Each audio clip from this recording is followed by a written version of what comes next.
Tu dois comprendre que tu es appelé aussi à devenir mentor. Du coup, ce que je vais donner comme recommandation te concerne et concerne également ton filleul. Un sponsor doit aider un nouveau membre à, premier élément, à comprendre le plan de compensation. Le plan de compensation, c'est le plan que propose l'entreprise de marketing de réseau sur le volet stratégique du paiement des primes, des voyages et tout ce qui est comme bonus de la part de l'entreprise, de la part de la compagnie. Donc, lorsque ton filleul vient d'intégrer, il faut l'aider à connaître la compagnie. Il y a des gens que j'ai côtoyés qui font Forever. Tu leur demandes Forever, c'est quoi? Ils vont te dire Forever, c'est MLM. Non! Le MLM est la stratégie et le business model qu'exploite Forever.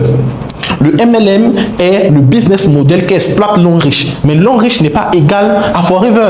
C'est comme dire que Jumia égale à e-commerce ou bien Amazon égale à e-commerce. Non!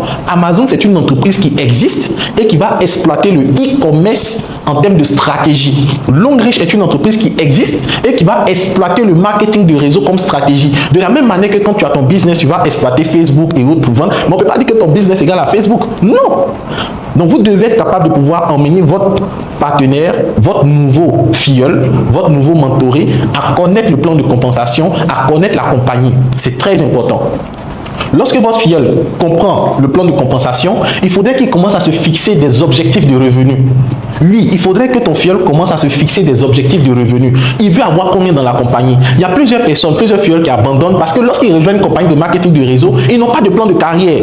Il y a plusieurs personnes qui sont dans les compagnies de marketing de réseau sans aucun plan de carrière. Ils font ça juste parce que, bon, on m'a parlé de ça, je suis dedans, c'est tout. Mais ils ne se disent pas que, ok, chaque mois, étant dans cette compagnie, je dois faire au moins 100 000, je dois faire au moins 200 000. Lorsque tu commences à te fixer des objectifs de revenus, tu commences à te donner à fond. Tu commences à bosser sérieusement parce que tu sais que grâce à cette compagnie, grâce aux produits de cette compagnie, grâce aux compensations de cette compagnie, je vais m'en sortir. Donc quand ton filleul rentre, tu dois aider à fixer l'objectif de revenu. Tu dois demander, tu veux avoir combien par mois? Quand tu regardes tes charges, loyer, courant et tout ça, ça s'évalue à combien? Ça s'élève à combien? Et tu dois maintenant te demander dans cette compagnie, combien est-ce que tu veux faire?